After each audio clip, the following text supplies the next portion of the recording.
Allahu subhanahu wa taala tregon se në surën Hajj tregon se e ka urdhëruar Ibrahimin a.s. që t'i thret njerëzit për Hajj. Kur e ka ndërtuar Qaben, e ka urdhëruar që t'i thret njerëzit. I ka thonë, thiri njerëzit. Ibrahimi a.s. ka thonë, o Zot, zëri im është i dobët, nuk mund të arrijë tek të gjithë njerëzit.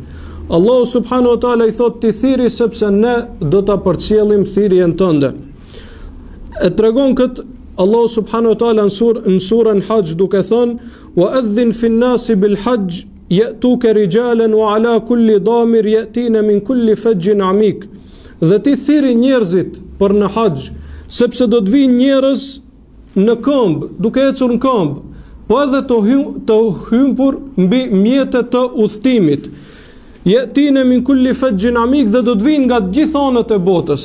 Nga çdo anë e botës që ka njerëz do të vijë dikush për në Hajj, do t'i përgjigjet thirrjes tënde. Li yashhadu manafi'a lahum. Pse do të vinë që të prezantojnë në dobinë e tyre, në sevapin e tyre, në mirësitë e tyre, dobi të shumta, ndash kësaj bote, ndash të ahiretit.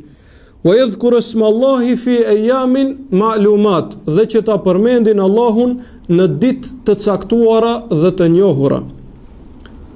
Kjo pra është pse vinë haxhilerët në Haxh, është që të kenë dobi dhe që ta përmendin Allahun në ditë të caktuara dhe të njohura.